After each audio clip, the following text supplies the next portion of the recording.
시청자 여러분 안녕하십니까? KBS 9시 뉴스입니다. 여러분 안녕하십니까? 여러분 안녕하십니까? 오늘의 주요 뉴스입니다. 뉴스룸을 시작하겠습니다. 조중동 지금 조중동이 계속 이렇게 경향.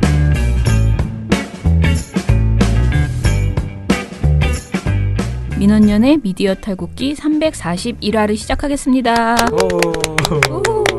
네, 안녕하세요. 저는 민원연 김원경 사무처장입니다. 네, 방송 모니터 담당 활동가 임동준입니다. 이정일입니다. 사장님 오늘 비를 받으셨나 봐요? 예, 저 오늘 기자회견을 갔는데 제가 항상 기자회견 조금씩 늦게 가거든요.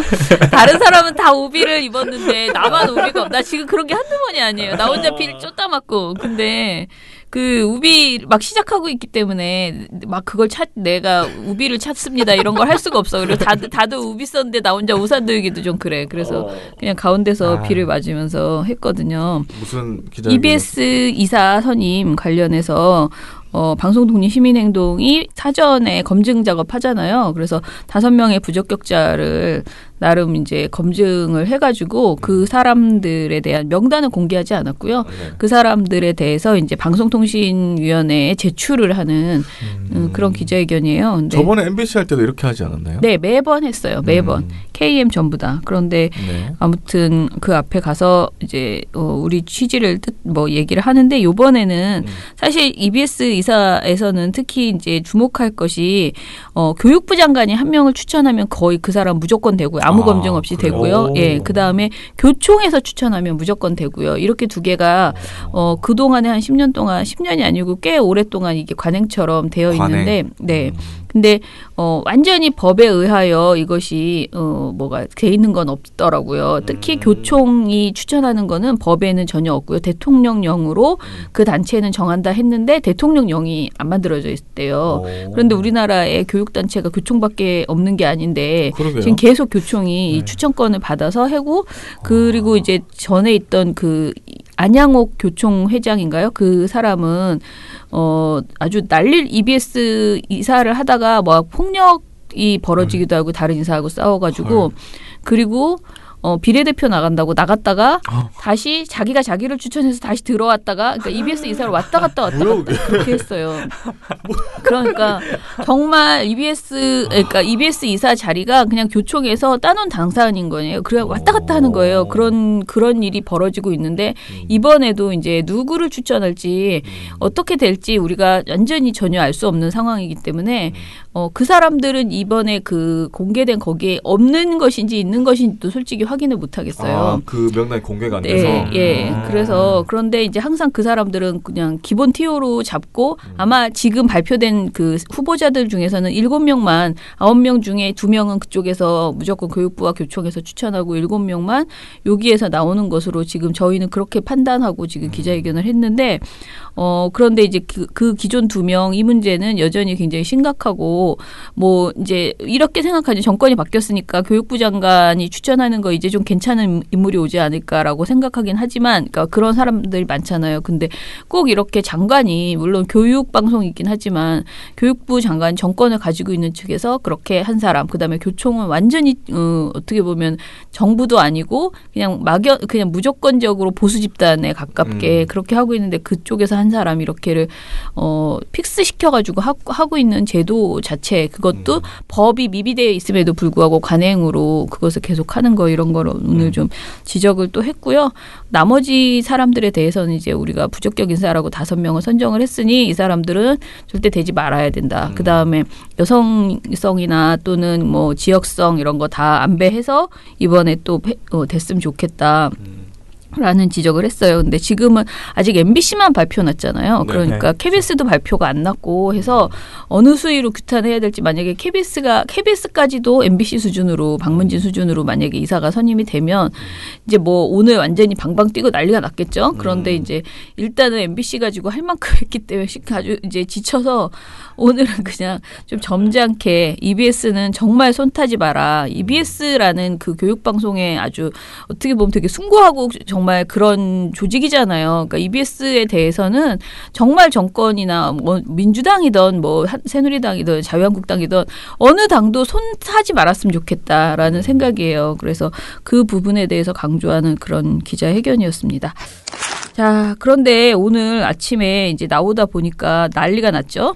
한국일보에서 MBC 관련해서 특종인가 봐요. 그죠? 단독 보도로 지금 5건이나 있는데요. MBC 파업 이후에 보수 정권의 실세 추천받은 기자들을 뽑았다라는 내용입니다. 근데 이게 보니까 아주 가지가지로 그 안 좋은 짓은 정말 다 했다. 라는 생각이 드는데요. 일단 MBC 노조 파업, 2012년 파업 이후에 정권 실세 정치인들 추천을 받은 이들을 MBC가 대거 경력 기자로 채용한 사실이 확인된 것입니다. 그래서 파업으로 부족해진 인력을 우리가 말하는 그 시용 기자 뭐 많은 사람들 있잖아요. 그런 사람들이 사실 우리가 그동안 실력이 없다는 문제는 계속 지적했지만 뭐 이렇게 기사가 이상하냐 이런 지적은 굉장히 많이 했지만 이 사람들이 회사와 정권 입맛에 맞는 사람이어서 채용됐다는 그런 점들이 지금 이제 사실로 그동안에 왜 이렇게 실력 없는 사람이 들어왔지 했던 것이 이제 그동안 많은 의혹이 있었죠. 근데 이것이 사실로 밝혀진 것이고요. 또 노조 가입 여부를 철저히 캐물으면서 사상 및 성향을 검증하는 등 채용 과정에서 불법과 비위가 난무했던 것으로 드러났다고 합니다. 그래서 MBC가 조만간 이 결과를 그 내부 감사 결과를 공개할 예정이라고 하네요. 지금 이게 이제 한국일보에서 사전에 이 내용이 이제 어떻게 구했는지 모르겠지만 이제 자세히 관련 보도를 쭉 냈는데요. MBC가 아마 뭐 좋지 않았겠어요. 그런데 내용이 굉장히 충격적이어서요. 저희가 아무튼 조금 오늘 다 하기에는 좀 그렇고요. 하나하나 털면서 가겠습니다. 가장 인상적인 건 뭐였어요? 이정일 PD는? 이정현 전 의원이 추천서를 써줬다. 실제로 뭐 그렇게 인터뷰한 게 있었고 네. 그다음에 뽑아주면 노조할 거냐 할 정말 거냐 충격적이죠. 아니 다 충격적이라서 면접에서 그런 얘기를 물어본다는 것 자체가 참 그러니까 아니 근데 그렇게 안 할 건데 해놓고 하면 어떡해요? 자르지는 못하고 참. 네, 시용이라서 안 되겠다. 그럴 수도 있겠다. 그게 아마 1년 계약직하고 뭐 어떻게 했던가? 네, 네. 아무튼 바로 정직원은 아니었던 걸로 저도 기억하는데 그러면 안 되겠구나. 네. 아무튼 간에 이 채용 과정이 되게 이상했고 사실은 많은 사람들이 MBC가 그러니까 채용을 하는 게 정말 실력이 전혀 아니고 어떻게 보면은 뒤에 누군가가 있어서 그런 사람들 위주로 굉장히 보수적인 그러니까 뭐 타고난 보수성을 가지고 있는 분들이 들어간 것 같다라는 지적이 많았었거든요. 드러난 걸로 보면 새누리당에서 네. 의원이 써준 거잖아요. 네, 네. 추천서를 그런 사람들이 들어간 거죠. 네.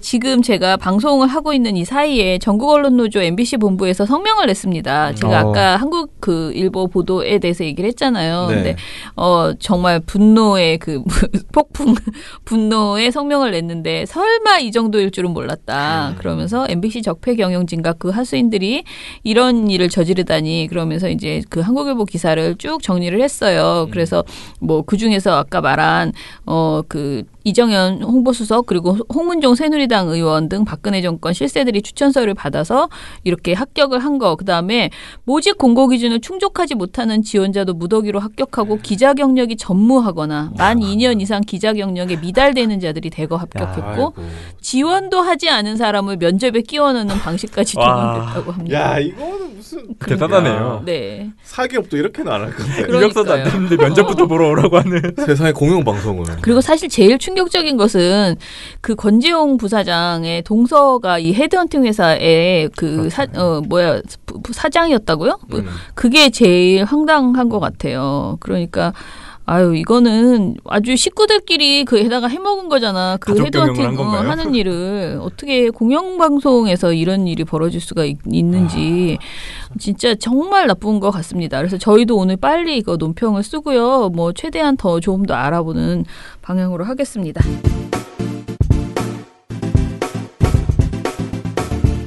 민주언론시민연합은 언론 권력을 견제, 감시하는 대표 언론 시민단체입니다. 민원연 회원으로 가입이 곧 대한민국 언론을 바로잡는 커다란 역할을 하는 것입니다. 국내 유일한 언론 모니터 시민단체, 100% 시민의 후원으로 운영되는 투명한 단체, 민원연과 함께 대한민국 언론 역사를 바꿔나갑시다. 회원 가입 및 후원 문의 02-392-0181 그러면 오늘은 우리 동주 씨랑 같이 방송 모니터 보고서 그동안에 나왔던 거 이야기를 했는데요. 첫 번째 보고서 주제 무엇부터 할까요? 네, 제가 이번 주에도 2개를 들고 나왔습니다. 네. 2개 중에 첫 번째로 가볍게 다뤄볼 건 네. TV조선 보도인데요. 보도 배경을 일단 먼저 설명을 해드리겠습니다. 네. 오늘이죠. 27일 이제 허익범 특검이 대국민 결과 발표를 하고 종료가 됩니다. 우리나라에 있었던 역사상 특검 최초로 수사 연장을 청구하지 않았죠. 네, 그 특검이 이제 마무리가 되는데요. 이 특검의 핵심이었던 김경수 지사의 구속이 18일 새벽에 영장이 기각되면서 네. 이제 불구속 기소를 하는 방안으로 특검이 가고 있잖아요. 네. 제가 오늘 들고 나온 TV조선 보도는 7개 방송사 중에서 유일하게 TV조선이 보도한 네. 이 영장 기각 당일날 있었던 법원 앞 집회 내용입니다. 이 집회를 좀 설명을 더 드리면 네.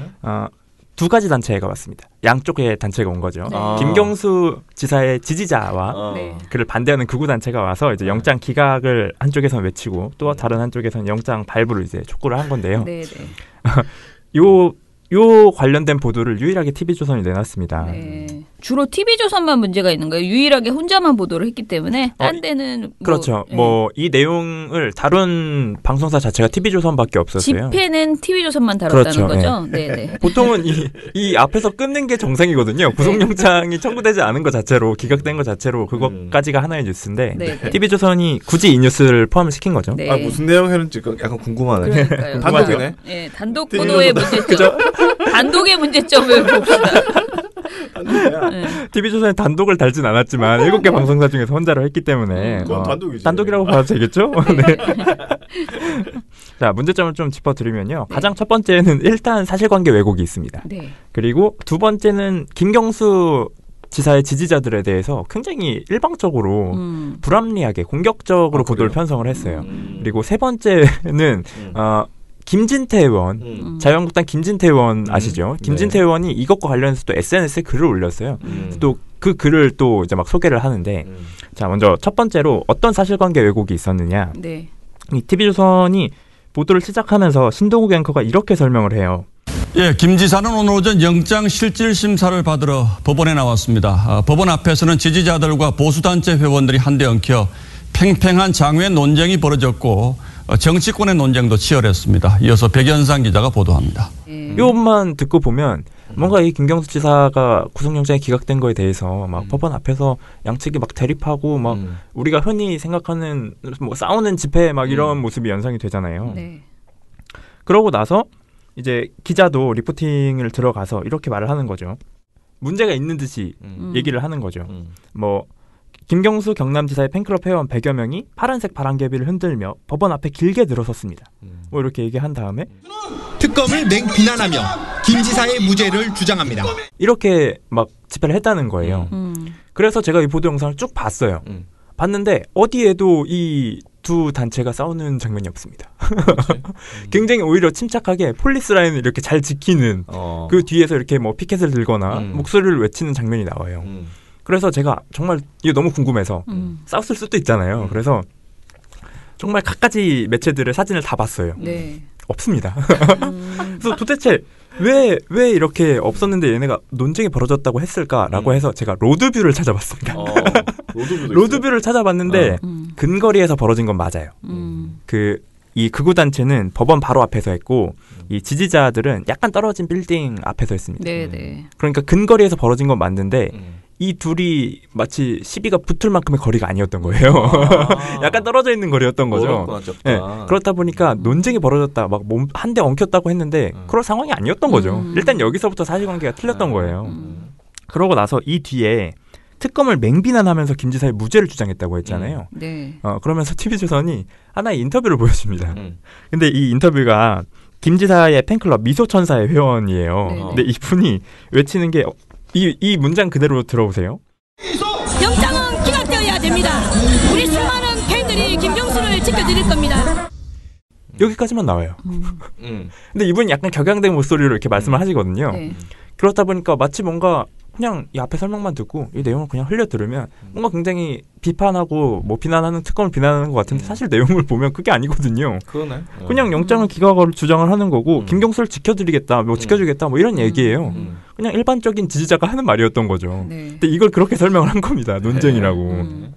정말 웃긴데 그러고 나서 이 김경수 지사의 지지자들을 또 TV조선이 굉장히 나쁘게 묘사를 합니다. 네. 어떻게 묘사를 하냐면 김 지사 지지자들은 SNS 상에서 김 지사의 우호적인 기사에 선풀 달기를 촉구하기도 했습니다. 선풀을 다는 거는 불법이 아니잖아요. 그러니까 요거를 마치 드루킹이 지금 했던 네네. 악의적인 댓글을 통한 여론 조작 이런 것과 연관성이 있어 보이게 하는 거죠. 그러면서 막 화면에 이렇게 뭐 자막을 띄워줘요. 죄다 악플이네요. 아래 내려가면 선풀 있어요. 다들 들러서 악플 없애쁘게요. 뭐 막 이런 게 있어요. 근데 굉장히 특이한 게 요 선풀에 드래그가 돼 있습니다. 요걸 굉장히 강조하고 싶었던 거죠. 이 마치 드루킹의 그 여론 조작과 요 선풀을 엮어서 이렇게 막 뭔가 잘못된 걸 하는 것 마냥 이렇게 보여준 다음에 굉장히 특이하게도 이 뒤에 이 어떻게 보면 기계적 중립을 지켜야 되잖아요. 네. 그래서 TV조선이 극우단체 입장도 보여줍니다. 아 해요? 근데 극우단체 입장을 보여주는 것도 굉장히 웃긴데 이 백현상 기자가 또 이렇게 근데 이 앞에서는 김경수 지사의 지지자는 특검을 비난했다. 뭐 이런 내용만 나왔잖아요. 뭐 논리적인 내용은 하나도 안 나오고 뭐 그 뒤엔 선풀 달기했다. 막 이런 얘기를 한 다음에 보여준 극우단체의 주장에서는 굉장히 구체적으로 극우단체를 논리적으로 설명을 해줍니다. 뭐라고? 이 기자 멘트예요. 보수단체 회원들은 김 지사가 증거를 인멸할 우려가 있다며 구속수사 및 특검 연장을 요구했습니다. 이들은 경찰 수사 초기부터 증거가 조직적으로 없어졌고 특검 수사가 진행되면서 김 지사의 진술도 번복되고 있다고 주장했습니다. 그 단체, 극우 단체가 하는 얘기가 아니라 기자가 논리를 설명해 주는 겁니다. 막. 그런 다음에는 굉장히 그냥 원론적인 또 이 극우 단체 인터뷰가 나와요. 전 국민 불특정 다수를 상대로 한 이 여론 조작 이보다 더 큰 범죄는 없다. 뭐 이거를 앞에서 이렇게 백현상 기자가 이렇게 잘 포장을 해주는 거죠. 그러니까 이것만으로도 이미 TV조선이 객관성을 잃은 걸 볼 수 있죠. 네. 이 한쪽만 굉장히 부각시켜주는. 아니 근데 그래서 이거 기사의 결론이 뭐죠? 둘이 싸우고 있네. 그거지. 뭐. 둘이 싸우고 있다는 걸 굉장히 부추기고 싶은 거죠. 예, 그냥 이 뒤에는 흙탕물을 붓는 거죠. 뭐. 이 뒤에는 참 또 굉장히 싸움 붙이기 좋은 여야 대립 이런 걸로 갑니다. 정치권에서 대립이 일어나고 있다라고 하면서 이제 뭐 홍영표 원내대표가 요것과 관련해서 얘기를 했어요. 사자성어를 가져다 오면서 뭐 이 귀배괄모라는 사자성어를 썼거든요. 이게 뜻이 뭔지 잘 모르시잖아요. 그래서 TV조선이 친절하게 찾아줬습니다. 불가능한 일을 무리하게 하려고 한다. 뭐 이런 뜻이었어요. 그러니까 뭐 이거를 설명을 해준 다음에 요 뒤에가 굉장히 문제적인 내용인데 이 반대되는 야당의 입장으로 김진태 의원 SNS 글을 가지고 온 거예요. 근데 이 김진태 의원의 SNS 글이 정말 터무니가 없습니다. 일단 내용이 뭐였냐면 자유한국당 김진태 의원은 페이스북을 통해 김 지사에 대한 구속영장은 반드시 발부돼야 하며 김경수 다음은 송인배 청와대 비서관, 그 다음은 김정숙 여사라 썼습니다. 이거예요. 이거 굉장히 웃기잖아요. 그래서 제가 이건 정말 원문을 봐봐야겠다. 원문을 봐야 했다 해서 페이스북을 들어가서 봤습니다. 봤는데 이 문구에 이 배경이 없어요. 김경수 다음은 송인배 청와대 비서관이라고 했잖아요. 이 송인배 청와대 비서관을 구속시켜야 되는 사유를 하나도 써놓지 않았어요. 그냥 다음이에요. 그러고 나서 이 김정숙 여사는 더 웃기죠. 경인선 가자. 이거 가지고 구속을 시켜야 된다는 거예요. 너무 웃기죠. 근데 이 경인선 가자는 다들 기억하고 계시겠지만 TV조선과 경인선 가자 하나 떠오르시지 않습니까? 저기 법정 제재 받은 거 아니에요? 맞습니다. 4월 17일 날 이제 법정 제재를 받았던 내용인데요. 아니 그걸 당하고도 지금 굉장히 웃기죠. TV조선이. 그거는 당한 거는 그거잖아요. 그 두 개를 섞어서 하나로 했다는 느낌이지. 만들었다. 이거는 김진태 의원의 SNS 글을 그냥 소개한 거니까 이건 당하지 않거든요. 자기네 그게 의견이 아니니까. 이 사람이 이런 말을 한 건 팩트잖아. 그러니까 참 악의적이긴 하지만은 요번에는 안 걸려 이렇게 생각하고 지금 이 보도를 냈겠죠. 그렇다면 빠져나가겠다 이건가? 이 TV조선 정말 부끄러운 줄 알아야 됩니다. 이거 가지고 법정 제재 받았는데 이 내용을 또 인용을 한다는 거는. 끝있네. 아니 근데 솔직히 이렇게 집회에서 보수하고 진보가 같이 이렇게 부딪혀서 하는 집회들이 많이 있잖아요. 양쪽에 찬반의 집회가 많이 있어요. 저희가 예전에 어느 정도였냐면 박문진 고영주 이사장 될 때였나? 그때 그러니까 김장교 사장 될 때였다. 사장 될 때 그때 그 박문진 앞에서 집회를 하는데요. 그 아줌마가 와가지고요. 나는 그 정도는 해야 충돌이라고 생각해. 칼을 들고 와가지고 우리 그 집회하는 그 뭐라 그러죠? 현수막을 막 이렇게 찢다가 우리 그 언론노조 조합원 그러니까 그 지부장의 그 겨울이었거든요. 근데 파카를 찢었어요. 그 칼로 이렇게 찢다가 근데 그 정도의 진짜 막 엄청 시끄럽게 그 앞에서 막 회의를 우리 그 맞불 집회니까 우리 기자회견을 못하게 엄청 시끄럽게 떠들고 바로 코앞에서 막 그렇게 했거든요. 그래도 뉴스가 안 나와 절대. 우리가 아니 뭐 저 그 막 이렇게 몸싸움하면서 막 잡아가지고 아주머니 왜 이러시냐고. 근데 막 그게 일부러 여자들이 와가지고 그렇게 하는 것 같아요. 남자가 안 하고. 예. 어렵게 하기 위해서. 샤터칼 이렇게 큰 칼 있잖아요. 커터칼 같은데 큰 거 그걸 가가지고 막 이렇게 노끈 같은 거 다 끊고 막 그러시더라고. 근데 그 정도 해야 이 충돌이 빚어졌다 이런 말을 하는 거지. 지금 얘네는 보니까 이게 물리적 충돌도 물론이고 말로도 이게 그 우리가 내가 아까 말한 것처럼 막 저거 막 이렇게도 안 한 것 같아. 왜냐면 그런 게 있었으면 분명히 보여줬을 거예요. 그쵸. 얘네가 굉장히 이 충돌을 강조하고 싶었기 때문에.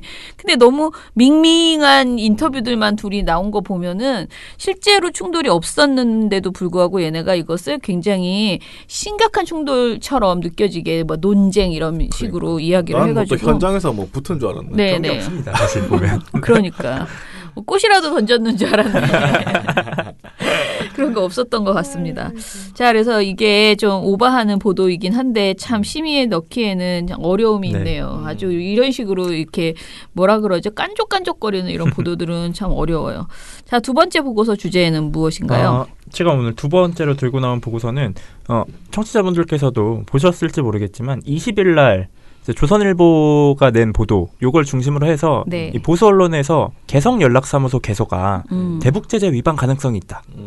이런 주장을 들고 나왔어요. 네. 근데 제가 보니까 이 뭐만 하면 북한 관련해 뭐만 하면 대북 제재 위반 가능성을 물고 늘어지는 게 이게 주특기인 것 같아요. 그렇죠. 네, 보니까. 네, 왜냐하면 이게 법이다. 지금 현재 우리가 이거를 지켜야 한다라는 계속 우기는 거지. 지금 평화 분위기고 뭐고 다 필요 없고 대북 제재는 잘 지켜.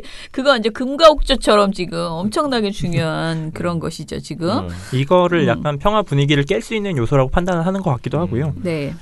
그래서 내용을 좀 설명을 드리면 조선일보 보도를 먼저 설명을 드려야 하는데 조선일보 내용, 이 보도 내용을 좀 설명드리겠습니다. 조선일보가 일단 이 내용, 이 주장을 어디서 들고 나왔냐면 미 행정부 고위 관리예요. 근데 또 익명입니다. 이런 건 없어요. 일단 그냥 직책과 뭐 직위 이런 것만 설명을 합니다. 이제 이런 거는 조선일보에서 먼저 때려가지고 TV조선에서 하면 풍계리 그것처럼 그런 거 하면 큰일 나거든.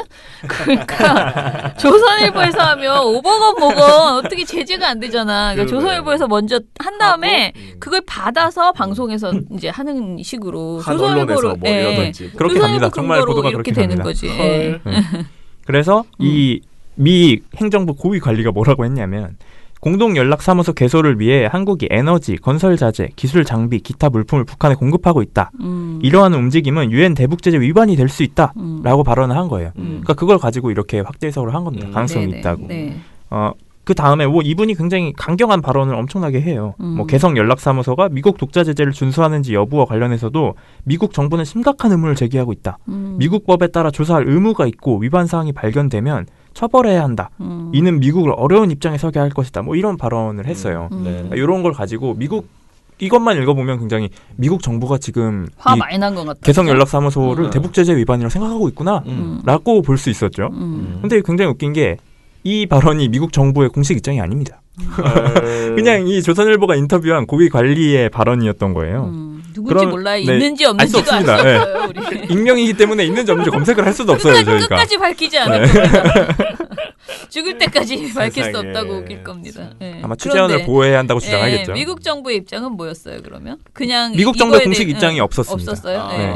그러니까 이런 보도가 나오니까 청와대에서도 이 보도가 문제가 있다고 판단을 한 거죠.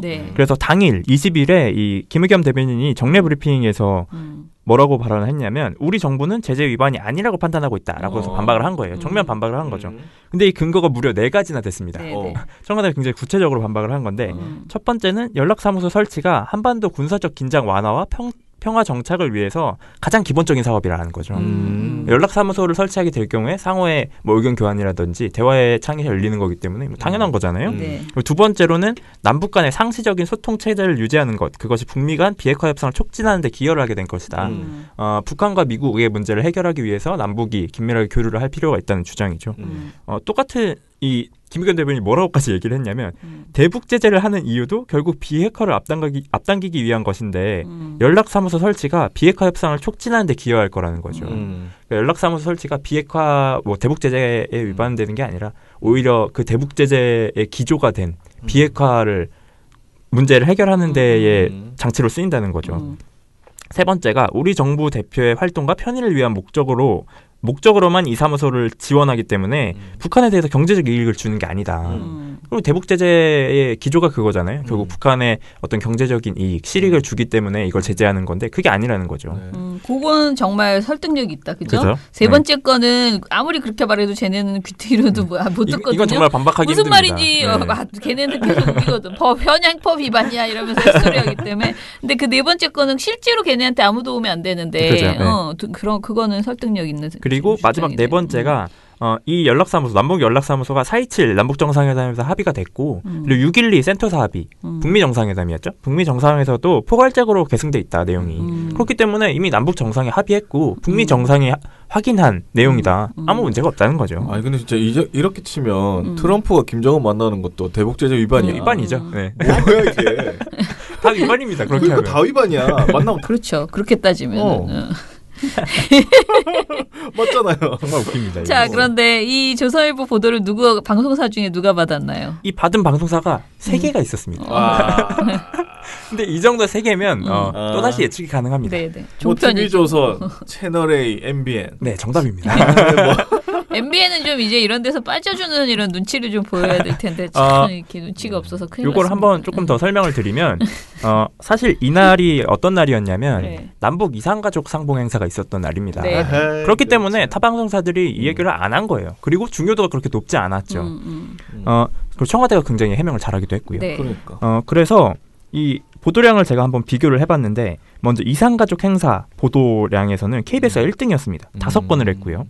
뭐 MBC도 3건, 나머지 뭐 SBS, JTBC, MBN, 채널A가 2건씩이었어요.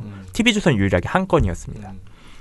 근데 이 개성 연락사무소 대북 제재 위반을 다룬 방송사는 3곳이라고 했잖아요. 그러니까 지상파 방송사들은 이걸 안 한 거예요. 네. 완전히 이산가족 행사에 이 방점을 찍고 이것만 보도를 하고 이 뒤에 건 안 한 겁니다. 네, 네. 아니 그리고 조선일보에서 익명으로 그냥 그렇죠. 해가지고 이걸 그거 받아쓰기도 한 명 해가지고 그러니까. 검증하기도 힘들고 뭐 공식적으로 저기 오보의 그 행렬에 끼어드는 거지 뭐. 그러니까 이걸 백악관에서 보도하면. 나온 것도 아니고 아니면은 이걸 청와대의 그 해명 위주로만 보도를 해야 사실 네, 정상인 그죠. 거지. 보도를 했다면. 그래서 TV조선 같은 경우 앞서서 이산가족 상봉 행사가 보도가 1건이라고 했잖아요. 네. 근데 이 개성 연락사무소 대북 제재 위반 보도가 2건입니다. 더 많아요. 채널A는 물론 이산가족 상봉 행사 보도가 2건으로 더 많습니다. 네. 근데 개성 연락사무소 대북 제재 이 위반 가능성 보도가 더 앞에 나와요. 이게 더 중요한 보도라고 치고 넘어간 거죠. 대단하다. 진짜 네. 그거는 와 네, 장난 아니네. 웃기죠. 정말 그나마 이 MBN 같은 경우는 대북 제재 위반 관련 보도가 1건이었고 이산가족 상봉 행사가 2건이었어요. 근데 네. 물론 MBN은 이 톱 보도가 이산가족 상봉 행사 보도였습니다. 네, 네. MBN 조금 그래도 정상적인 보도 형태였다고 볼 수 있겠죠. 근데 채널A하고 TV조선 중에 누가 더 나빠요? 제 생각에는 채널A가 조금 더 나쁩니다. 아 진짜? 충격적이죠. 네. 충격적이죠. 네. 채널A가 좀 더 나쁜데요. 이렇게 제가 채널A가 더 나쁘다고 한 이유는 네. 채널A는 요즘 한 걸음 더 나가고 있습니다. 요즘 또 배웠어요, 옆 동네에서? 참 웃기죠. 네, 한 걸음 더 나가고 있습니다. 채널A가 보도 제목부터 나빴는데요. 채널A 보도 제목에 뭐가 들어가냐면 남북 사무소 강행이라는 단어가 들어가요. 네, 네. 강행. 강행이라는 단어가 들어가요. 이 남북 정상이 합의를 해서 설치를 하는 건데 강행이라고 일단 표현을 한 거죠. 네. 도대체 그래서 왜 강행인가? 제가 이 보도를 자세히 봤습니다. 네. 그러니까 시작 멘트에서 누가? 우리가 강행을 했다는 거죠. 우리가? 결과적으로. 정부가 개성공단 내 남북 공동 연락사무소 설치를 서두르고 있는데요. 미국 행정부 내에서 대북 제재 위반 가능성이 제기되면서 논란이 되고 있습니다. 청와대는 위반이 아니라며 예정대로 설치하겠다고 했지만 미국은 공식 답변을 주지 않고 있습니다. 임수정 기자입니다.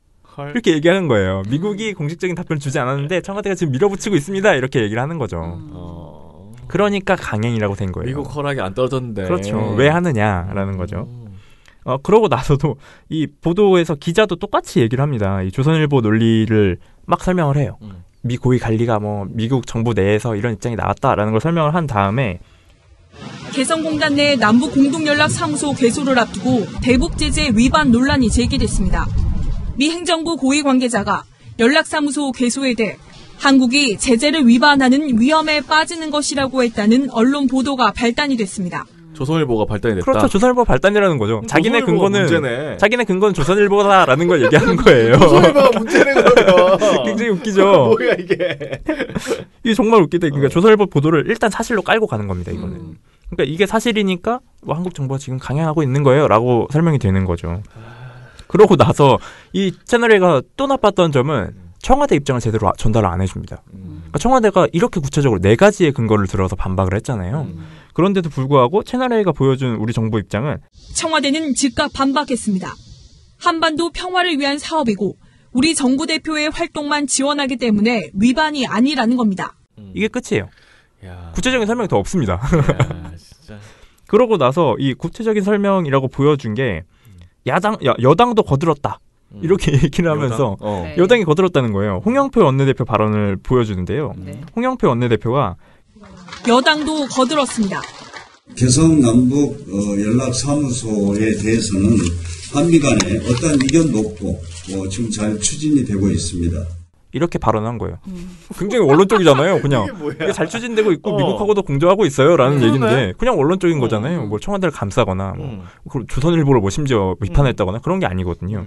이걸 보여준 거예요. 왜 보여줘 그거? 이거 참 웃기죠. 그러니까 이거를 여당도 거들었다고 하면서 보여준 거예요. 굉장히 뭔가 둘이 이 일이 있은 이후에 하지 않았을 가능성도 되게 높아요. 그 그냥 과거에 했던 얘기를 웃기죠, 그냥 정말. 그림을 그냥 가져다 붙으면서 거들었다라고. 거들었다라고 왜냐면은 좀 이상하거든. 왜 홍영표 그 대표가 굳이 이까진 일에 굳이 말을 할 이유가 없어요. 조선일보 보도 같은 거 가지고. 그러니까 김의겸 대변인은 본인의 일이니까 그렇죠. 청와대 관련돼서 적극적으로 지금 대북제재, 그러니까 이 남북 그 대화에 대해서 책임지고 있는 그쪽 당사자니까 그렇지만은. 굳이 지금 민주당 대표가, 그러니까 원내대표가 그 발언 할 리가 없는데, 저도 저거 보면서 이거 또 갖다가 슬쩍, 거들긴 뭘 거들어. 그냥 한 말이지. 근데 집어넣었을 가능성이 높습니다. 참, 문제야, 문제. 정말 웃기죠. 이러고 나서 채널A가 아까 조선일보의 보도를 사실로 전제했다고 했잖아요. 네네. 그러고 나서 한 발 더 나가는 겁니다. 전제를 했으니까 딛고 가야죠. 네. 그래서 이게 대북제재 위반이다라는 걸 기정사실로 가정한 다음에 이 위반 사항을 막 설명하는 겁니다. 기자가 하지만 건설 자재, 유지 비용 등이 북한에 건네지면 유엔뿐 아니라 미국의 독자 제재 위반이 될 수 있습니다. 뭐 이렇게 하는 거예요. 야, 이거 봐, 너네 이렇게 다 주고 건설 자재 주고 뭐 에너지 주고 이러면 너네 대북제재 위반한 거야라고 가는 거죠. 안 한다니까 그거. 그냥 우리가 쓸 정말 웃깁니다. 안 한다니까. 정말 웃깁니다. 그거 아니라고. 그러고 나서 이제 막 이 뒤에 인터뷰를 또 인용을 하는 거예요. 기름이라든가 운용 물자 이런 부분에 있어서 미국 행정부가 재량권을 가지고 있는 대북 제재에 위반될 사항이 있는지 검토할 것으로 이런 얘기를 한 신범철 아산정책연구원 안보통일센터장 인터뷰 이런 걸 보여주는 겁니다. 근데 사실 이분의 발언도 자세히 보면 가능성이 있는지 검토할 거라는 거예요. 뭐 가능성이 있다는 거 아니에요. 검토는 하시든지. 굉장히 웃기죠. 그러니까 검토를 해서 문제가 없을 수도 있는 거거든요. 그렇죠. 예. 이렇게 보여준 다음에 마지막에 이제 보도 말미에 이런 얘기를 또 합니다. 이번 달 초 사무소 개보수가 시작됐고 사무소 가동을 위한 전기도 공급된 상태입니다. 전기 줬다는 거죠 이미. 그럼 전기 안 하고 어떻게? 웃기잖아요. 그러고 나서 마지막에 결론을 어떻게 짓냐면 청와대는 예정대로 이번 달 사무소를 열기로 했지만 미국과 유엔 측으로부터 대북 제재 면제를 허용한다는 답변은 아직 듣지 못했습니다. 채널A 뉴스 임수정입니다. 이렇게 하면서 마무리를 짓는 거예요. 그러니까 앞에 보도 제목에 달았던 우리가 강행한다는 연락사무소 계속 강행이라는 게 이렇게 결론이 나온 거죠. 내가 보기엔 청와대도 익명으로 해야 돼요. 익명으로 어디에 흘려야 되나요? 익명으로 흘려가지고 아니 조선일보 익명만 하잖아요. 미국 뭐 관계자에 따른 익명이잖아. 청와대도 익명으로 해가지고 관계자에 따르면 이거 아니랍니다. 이러면 자세하게 보도해줄 것 같아. 익명을 좋아하기 때문에 조선일보가 아니 대놓고 대변인이 나와가지고 4가지 반박을 그렇게 했는데 그걸 소개 안 해주는데 너무 고급스럽게 반박을 했나요? 아니, 근데 김의겸 대변인은 익명으로 하나 김의겸으로 하나 뭘 해도 안 해줘. 그런 내용은 싫어 지금. 조선일보가 원하는 내용이 아니에요. 그러면은 채널A하고 TV조선의 차이점 뭐 이런 게 가장 큰 그 뭐야 차이점 같은 게 뭐예요? 차이점은 채널A는 한 발 더 나갔다고 했잖아요. 네, TV조선은 그냥 조선일보를 받았었습니다. 아, 그대로예요? 그래서 TV조선은 조선일보의 논조에서 크게 다르지 않고요. 네. 거의 조선일보가 보였던 문제점. 개인의 주장만으로 마치 연락사무소 대북제재 위반이 미국의 네. 판단인 것처럼 이 내용을 그냥 반복한 겁니다. 근데 우리가 좀 더 알고 싶은 건 사실 그 연락사무소가 도대체 뭐야? 그러니까 그 연락사무소라는 그렇죠. 것이 무슨 기능을 하기 위해서 이게 꼭 필요한 것인지, 그러니까 지금 이런 논란이 있음에도 불구하고 세워야 되는 것인지, 또는 아까 우리가 김우겸 대변인이 말한 것 중에 이건 우리가 그 남북 대화를 위해서 필요한 조치이고 북으로 돈이 넘어가지 않는다. 이거가 그렇죠. 지원이 되는 게 아니고 우리에게 필요한 그것만 보낸다라는데 이런 것들이 사실인지 요 기본적인 내용을 좀 알려주세요. 그래서 사실 이 연락사무소 개소가 대북제재 위반인지 아닌지를 얘기를 하려면 네. 연락사무소부터 설명을 했어야죠. 그쵸. 네. 그게 상식적인 선이잖아요. 네. 그래서 연락사무소가 뭔지 저희 찾아보려고 네. 남북정상회담이 열리기 전 보도들 네. 요걸 한번 뒤져봤어요. 네네. 그랬더니 내용이 나왔습니다. MBC 보도인데요. 네. MBC가 당시에 뭐라고 연락사무소를 설명을 했냐면 네. 네, 이번 정상회담에서는 남북 공동 연락사무소를 설치하는 문제도 논의될 것으로 알려졌습니다. 연락사무소, 이런 의미가 있습니다. 외국하고 관계를 맺는다면 대사관을 둘 텐데 남과 북은 외국이라고 하긴 좀 그렇고요. 서로 간에 연락기관을 두게 되면 관계 정상화를 상징하는 셈이 되겠죠. 이재훈 기자의 보도입니다. 정부는 이 남북연락사무소가 정식으로 외교관계가 없는 나라끼리 당국 간의 연락을 주고받는 대표부에 준하는 기능을 할 수 있을 것으로 기대하고 있습니다. 이렇게 설명을 한 거예요. 네. 그러니까 남북 관계에서는 사실 외교 관계에서 이 대사관을 놓기가 좀 그렇잖아요. 네. 우리는 법적으로 같은 국가라고도 해석을 할 수 있기 때문에 그래서 대사관을 놓기보다는 연락사무소라는 의미로 해서 대사관의 역할을 대신하는 거죠. 이 뭐 경제적 지원이 아니라 외교 관계를 나타내는 거예요. 그러니까 이 같은 보도에서 양무진 북한 대학원 대학교 교수가 한반도의 제반 문제를 논의하고 더 나아가서 일종의 영사 기능 차원에서 연락사무소 설치 문제를 집중적으로 제기할 것으로 전망합니다. 이렇게 해석을 했어요. 해외에 나가 있는 뭐 영사관 같은 그런. 그렇죠. 네. 경제 제재와는 전혀 상관이 없는 거예요. 경제 뭐 지원도 안 하고 이게 아니라 사실 그렇죠. 대사관에서 뭐 돈을 막 이렇게 지원을 해주나요? 그렇지 않잖아요. 상식적으로 생각하면. 그러니까 당연히 이건 제재 국면을 풀기 위한 협상 창구를 확대하는 역할인 거죠. 근데 이걸 제재 위반이라고 볼 수 있을까요? 이건 정말 말이 안 되는 겁니다. 그러니까 TV조선이 연락사무소가 뭔지를 설명을 안 해줬기 때문에 이렇게 말도 안 되는 터무니없는 주장을 할 수 있는 거죠. 자, 그러면은 우리가 아까 말한 그 대북 제재 위반이라는 의견만 있는지 미국 내에 그 이상한 그 익명의 아저씨만 있는지 네. 다른 국무부나 뭐 이렇게 공식적인 지금 아까 말할 때 공식적인 의견은 없었다고 했거든요. 없어요. 비공식적인 다른 의견이 혹시 있는지 좀 요게 보여주세요. 그래서 이 대북제재 위반인지부터 일단 설명을 해야 됩니다. 네. 근데 조선일보도 그렇고 당연히 뭐 TV조선 채널A도 대북제재 위반 여부인지 아닌지를 따지지 않았잖아요. 네네. 그래서 이걸 한번 따져봤어요. 네. 근데 요 관련 보도가 있었습니다. 네. 이게 BBC 코리아 기사인데요. 네. 제가 이걸 보다가 이 BBC 코리아에서 2명의 전문가를 인터뷰를 했어요. 근데 2명의 전문가가 누구였냐면 한국 외교부 산하 국립외교원 심상민 교수하고 아산정책연구원 이기범 박사 네. 2명을 인터뷰를 한 거예요. 근데 네. 이분들이 뭐라고 말했냐면 심상민 교수는 제재위원회 승인을 받았다면 원칙적으로는 그런 품목을 반입해도 특별한 문제가 없다라고 네. 발언한 거예요. 네. 그러니까 그게 가는 게 원칙적으로 뭐 그게 허가를 받았으면 문제가 없는 거다라는 네. 얘기를 한 거죠. 그러면서 그 근거로 평창 동계올림픽 때 여행금지 대상으로 지정된 인사들이 한국에 올 때 제재 예외 신청을 해서 입국할 수 있도록 조치를 취한 전례가 있다. 네. 이게 예외 신청을 하면 위반 사례가 있더라도 이건 뭐 필요하니까 예외로 해줄 수 있어라고 인정을 받게 되면 문제가 없다는 거예요. 이기범 박사는 더 웃깁니다. 이기범 박사가 뭐라고 얘기를 했냐면 원유, 전기는 무조건 대북제재 결의 위반이라는 주장은 지나친 단정짓기다. 이 조선일보 보도를 완전히 비판을 한 거죠. 이렇게 지나치게 단정지어서 안 된다라고 얘기를 한 거예요. 당연히 결의안에 원유라는 표현이 있죠. 뭐 각종 전기 제품 관련 내용이 있죠. 있는데 전후 맥락이 있잖아요. 사전 승인을 받았는지 아니면 뭐 전력 자체가 가는 건 가능한데 그에 수반되는 뭐 발전기 전선 콘센트를 들고 갔냐 아니면 북한으로부터 공급을 받았냐 이런 문제 제기는 가능하겠죠 라는 거죠. 그러니까 뭐 이걸 우리가 북한에다가 지원을 해주는 게 아니기 때문에 일반적으로 이렇게 원유나 전기가 간다고 해서 무조건적인 문제가 된다는 게 아니에요. 그러니까 사용을 한다고 하더라도 쓰라고 가는 게 아니잖아요. 지금. 그렇죠. 우리가 쓰는 거잖아요. 가는 건데. 그렇기 때문에 이거를 문제가 제기할 게 없다는 거예요. 혹 설사 문제가 있더라도 제북제재 위반이 있더라도 예외 사항으로 인정을 받게 되면 문제될 게 없다는 거죠. 그러고 나서 이제 미국 내에서 이 여론이 정말 미국 정부의 입장인가를 확인을 해야 되잖아요. 그래서 제가 이걸 찾아보다가 경향신문 보도를 하나 보게 됐는데 경향신문이 뭘 했냐면 개성 연락사무소 설치와 관련돼서 미 국무부에 논평을 요청했어요. 공식 논평을 요청한 거예요. 그래서 심지어 논평 결과도 받았습니다. 미 국무부가 뭐라고 했냐면 남북한이 개성에 공동 연락사무소를 열었다는 사실을 알고 있다. 우리는 싱가포르 회담에서 판문점 선언을 재확인했는데 그것은 남북관계 발전이 비핵화 진전과 함께 가야 한다고 보기 때문이다. 라고 한 거예요. 그러니까 이거 알고 있고 이 판문점 선언 내용을 이 센토사에서도 확인을 했다. 그리고 이게 비핵화로 가는 길이라는 것도 안다라고 한 거예요. 사실상 반대되는 입장을 나온 거예요. 조선일보의 보도와 정면으로 대치되는 거죠. 아주 명확하게 얘기해 주지 좀 애매하게 말하고 그래. 네.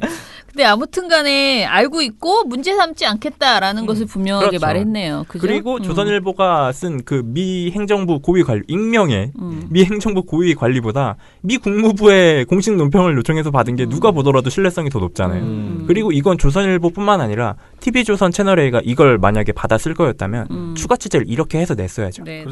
미 정부 내에서 그렇죠. 이 확인 작업을 거쳤어야죠. 아니 그리고 만약에 진짜 제재를 어기면 미국이 가만히 있겠습니까? 그렇죠. 가만히 있지 않을 겁니다. 가만히 정말. 있을 거라고 보지 않습니다. 가만히 있지 않을 겁니다. 자, 그러면은 아무튼 간에 연락사무소 이 개소 자체가 그리고 최근에 결정된 사안이 아니고 남북정상합의 때 이런 거 저런 거 한다고 했는데 왜 그때는 또 아무 말도 안 하다가 지금 이러는 것일까요? 이게 참 웃긴 게 4월 달에 얘기가 나왔고 6월 달에 확인이 되기도 했지만 최근 13일에 이 고위급 정상회담 지난주에 와서 그 얘기를 했었잖아요. 네. 고위급 정상회담. 그 정상회담이 끝나고 나서 조명균 장관이 이것도 언급을 했습니다. 브리핑에서. 이 내용을 언급을 했어요. 그래서 어떤 얘기를 했냐면 이 개성 연락사무소에 대한 남북 합의와 개보수 공사가 끝나는 대로 개소식을 조만간 개최하기로 했다. 라고 전한 거예요. 그러니까 이게 기자들 갑자기 생각났구나 그죠? 이 말 때문에. 네. 고위급 회담. 맞아 저거 있었어. 네. 고위급 회담 그러니까 고위급 회담이 끝나고 나서 13일에 이미 밝혔던 거예요. 근데 이 13일에 밝혔던 걸 조선일보가 일주일 뒤에 끌고 가지고 와서 어디 익명의 미국 행정부 고위 관리 뭐 인터뷰 하나 가지고 이게 대북제재 위반이다라고 띡 발표를 하는 거죠. 근데 아니 뭐 인터뷰 있었는지 없었는지도 모르겠고. 네. 일주일이나 지나서 이렇게 하는 거는 솔직히 말하면 이거는 의구심이 가죠. 네. 정부가 이제 판문점 선언을 이행하려고 하니까 억지로 딴지를 걸려는 게 아닌가라는 네. 의구심이 가죠. 조선일보가 이제 열심히 하는 것 같아요. 네, 이거를 뭐 해요. 하나 찾으려고 되게 다 뒤볐을 거 아니야. 이 미 고위 행정부 관리 이거 찾으려고 그거를 일주일 갔을 거 동안 아니에요. 뒤볐는데 그거를 찾아낸 거 아니에요. 진짜 열심히 한다 근데. 뭘 찾아 없어. 그냥 지어낸 거야. 아니 그러니까 지어내려고 해도 어떻게 뭐이 건설도 있어야 되는데 그거를 일주일 만에 찾아낸 거야. 상상력을 일주일 동안 발휘를 했을 수도 있죠. 굉장히 노력한 겁니다. 진짜 열심히 한다. 노력을 해서 이런 기사를 내다니 참. 네. 자, 그럼 MBN은 어땠어요? MBN도 하긴 했다니까 얘기는 해봅시다. 네, MBN도 보도를 했습니다. 네. 보도를 했는데 MBN은 조금 둘과 섞을 수 없을 것 같아요. 아, 그래요? 이유가 MBN은 조선일보 보도 이 주장을 구성을 했는데 내용이 아예 달랐어요. 네. 뭐가 달랐냐면 MBN이 아까 처장님이 말했던 청와대 입장을 중점으로 보도를 했어요. 아, 그랬어요? 생각보다 의외죠. 네. 그래서 반론이 있었는데 그걸 보도 안 하면 그거는 보도 안 하면 이거 정말 당연한 거거든요. 네. 근데 MBN이 조금 초점을 맞추는 부분이 달랐던 거는 청와대 입장을 중심으로 해서 이 개성 연락사무소가 언제 개소가 될 것이냐. 이 부분을 이제 초점을 맞춰서 보도를 했어요. 네. 보도 내용 좀 읽어드리면 송주영 기자가 일단 리포트 시작부터 이렇게 얘기합니다. 그런데 미국 내부에서 공동연락사무소가 유엔 대북제재 위반이란 지적이 제기되자 청와대는 잘못된 시각이라고 반박했습니다. 청와대가 반박했다는 걸 알려주는 거죠. 그러면서 이 김의겸 대변인이 말했던 김의겸 청와대 대변인은 우리 정부는 제재 위반이 아니라고 판단하고 있다며 미국 정부도 이해를 표명했다고 말했습니다. 청와대는 연락사무소 설치는 한반도 군사적 긴장 완화를 위해 가장 기본적인 사업이고 정부 대표의 활동을 위한 목적으로만 지원하는 것이라 경제적 이익을 주는 것도 아니라는 판단 근거를 제시했습니다. 라고 얘기를 한 거예요. 청와대의 입장을 굉장히 상세하게 설명을 한 거죠. 네. 아이고, 아무튼 그래도 뭐 MBN은 그래도 완전히 망신당할 정도의 보도는 아니었네요. 이게 그래도 그나마 이걸 보도할 거였다면 상식적인 보도선에 들어가는 내용이었죠. 네, 네. 그러니까 우리 나은 씨 표현에 의하면 바지는 벗지 않았다. 지금 자존심은 있었습니다. 네, MBN이. 지금 바지는 채널A가 TV조선만 벗었는데 채널A가 더 많이 벗었다. 지금 그거잖아. 예, 참말로. 바람이 불어오는 곳 민원연 회원캠프 그곳으로 가네 9월 8일 9일 그대의 머릿결 같은 회원 여러분 나무 아래로 지금 신청하세요.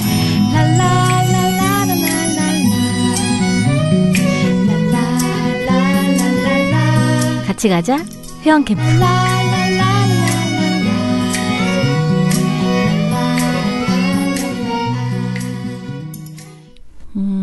자, 미령곰태님. 그나저나 며칠 전 김세옥 부장님께서 언급하셨던 유튜브 이것도 어찌 제재할 방법이 없을까요? 구글이 기반이라 서버가 해외에 있다는 등의 변명이 아닌 실제의 대처 방법이요. 얼마 전 미디어몽구 채널에서 박사모의 난동에 대해 박사모를 비판했더니 댓글 테러를 당하고 있어요.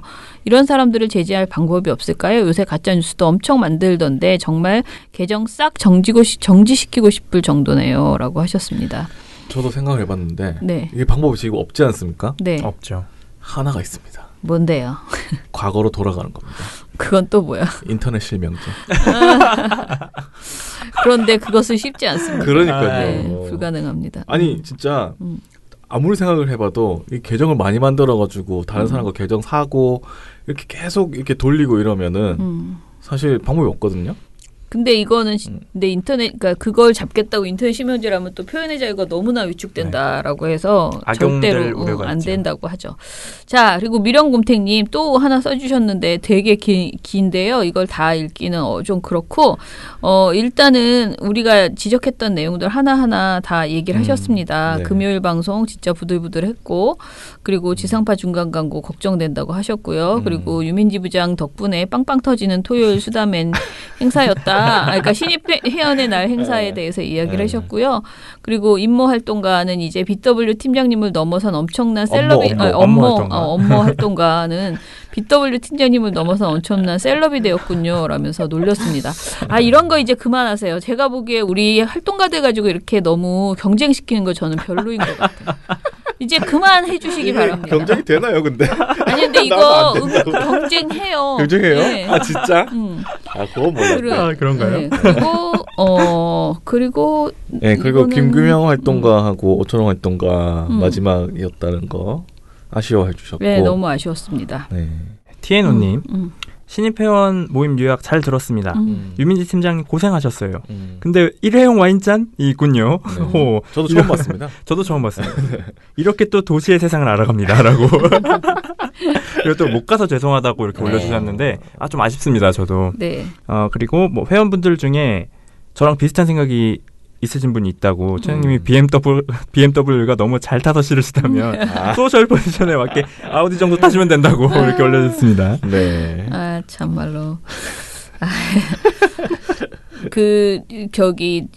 티에노님도 김규명 활동가, 오초롱 활동가에 대해서 서운하다, 뭐 이렇게 다른 데서도 더 행복하시길 바랍니다 하셨습니다. 너무 웃겨. 책 읽기도 이제 잠이 안 들고 있는데 유유라고 하셨습니다. 자, 4440416님, 오초롱 활동가님 그동안 민원연 책 읽기 잘 들었습니다. 고생 많으셨습니다. 조금 아쉽기는 하지만 좋은 곳에서 좋은 활동으로 행복하세요. 김규명 활동가님도 퇴사하셨다고 하는데 학교생활 잘 마무리하시고 좋은 곳에서 좋은 모습 기대할게요. 두 분 활동가님 고생 많으셨습니다 하셨습니다. 김어준님, 저의 어설픈 쇄골 물고기 캡처 제보가 BW님의 훌륭한 보고서로 변신한 걸 보니 기분이 묘하네요. 사랑해요 유민지 배너. 결론이 이렇게 나오나요? BW 시작해서 사랑해요는 유민집에 나오도록. 왠지 내가 보기에 우리 BW는 모든 사람이 놀려먹는 그리고 결론은 맨날 유민지는 가끔가다 들어오지만 결론은 배나은이고. 아니 근데 이봉호 활동가는 이제 이름이 없습니다. BW라고 그냥 불리시네요. 무조건 BW. 그리고 이거 퀘스천 MJ예요? 퀘스천 MJ. MJ님 네. 엄청 오랜만에 듣는데 배나은 이봉우 활동가 진급했죠? 라고 하셨습니다. BW한테 진급했습니다. 그리고 옵티머 스프라다 님께서 올바른 언론 만들기에 불철주야 노력하시는 처장님과 활동가분들께 항상 감사드리며 잘 듣고 있습니다. 다름이 아니라 갑자기 문득 떠오른 게 있어서 이렇게 몇 자 남겨봅니다 하셨어요. 기획서를 써주셨어요. 네네. 그런데 아무튼 저희가 좀 가짜뉴스 관련해가지고 이런 일을 할 수 있을지 지금 사실은 제가요 지금 하고 있는 모니터도 못할 판입니다. 제가 지금 유지하기가 정말 제가 힘듭니다. 그래서 아무튼 그런데 또 방향을 바꾸면 또 새로운 에너지가 생길 수도 있는 거니까요. 저도 계속 저희가 사실은 민원연이 어떤 지금 준비를 하고 있냐면은 조직 개혁특위라고 해나? 뭐 아무튼 우리는 무슨 위원회가 많아요. 근데 너무 많아서 제가 좀 힘들어요. 그런데 조직개혁특위라고 해서 민원연이 앞으로 무슨 일을 어떻게 해나가야 될지를 고민하는 집중 고민하는 위원회가 특별위원회가 지금 이제 구성이 됐어요. 이게 뭐 굉장히 빵빵한 사람들로 구성됐습니다. 저를 포함해서 정현우 대표 뭐 이렇게 해서 5명 그야말로 독수리 오영재 민원연을 책임질 그래서 이 5명이 재빠르게 고민을 해서 지금 말씀하시는 여러 가지 그러니까 우리 사업을 어디에 초점을 맞춰야 될지 왜냐하면 우리가 이명박 박근혜 정부 들어서 맨날 싸우느라고 주로 그 작업에 그야말로 조중동과의 전쟁 이거에 이제 초점을 맞춰서 살아왔잖아요. 근데 이제는 정권이 어찌됐든 바뀌었고 그렇다면 우리가 어디에 초점을 맞춰서 일을 해나가야 될지 그냥 계속 조중동하고 종편 이들에게 뭐 이렇게 뭐랄까 딴지 거는 것만으로는 세상이 바뀌지 않습니다. 언론판이. 그래서 그거는 그것대로 가되 지금 여러분들이 말하는 유튜브나 다른 언론 환경에서의 문제점도 굉장히 많고요. 그리고 언론 정책 자체를 이 정권이 있을 때 좀 바꿔놔야 되는 그 필요성이 굉장히 커요. 그래서 정책 관련된 일도 많이 해야 되고 뭐 저희가 예전에는 민원연이 정말 힘이 너무 없고 여력이 안 돼서 못했던 일들이 많은데 그 중에서 그나마 조금 생긴 여력으로 어디에 초점을 맞춰서 일을 해나가야 될지에 대해서 그 조직개혁특위에서 좀 집중적으로 얘기를 해서 최소한 내년 사업 계획은 다르게 짜보려고 지금 생각을 하고 있어요. 그러니까 지금까지는 거의 작년에 했던 일과 비슷한 일을 계속 해 나갔다면은 내년에는 조금이라도 새로운 변화들을 일으켜야 되는데 그 고민을 하고 있어서 지금 그 옵티머 스프라다님께서 주신 이런 의견들도 저희가 잘 고민해보고 사실 회원들에게도 막 이렇게 의견을 좀 보내보려고 해요. 민원연이 어떤 사업에 치중했으면 좋겠는지 뭐가 부족한지 이런 얘기들을 듣고 저희가 일을 해나갈 수 있도록 하겠습니다. 네. 인태구님께서 338화에 1,000원을 후원해 주셨습니다. 감사합니다. 자유한국당 의원이 거론한 미디어 탈곡 비판에 후원하셨어요. 속이 시원하시죠? 저희가 유명해지는 거에 1,000원을 후원하셔가지고 저희가 좀 더 유명해져야겠다. 그 생각을. 네. 자, 그러면은 민원연 미디어 탈곡기 내일은 업무 활동가와 함께 신문 모니터 이야기 풀어보겠습니다. 새로운 셀럽 업무군과 함께 하겠습니다. 민원연의 미디어 탈곡기는 내일도 열심히 털어드리겠습니다. 탈탈탈 안녕. 네, 오늘 뉴스데스크 마치겠습니다. 청년에게 꿈과 희망을 채널 A가 함께합니다. KBS 뉴스 오늘 순서 모두 마치겠습니다. SBS는 앞으로도 끝까지 파이팅하겠습니다. 오늘 8시 모두 마치겠습니다. 시청해주셔서 고맙습니다. 뉴스팔 여기서 마치겠습니다. 저희들은 내일도 최선을 다하겠습니다. 여러분 고맙습니다. 탈탈탈 안녕.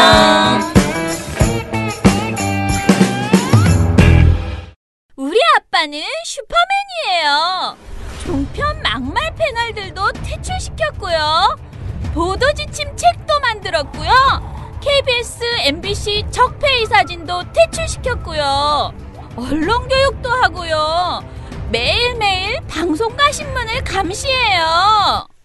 너희 아버지 뭐 하시는데? 민원연 후원해요. 언론을 정상화시키는 확실한 길. 한 달에 10,000원 민원연 후원으로 가능합니다.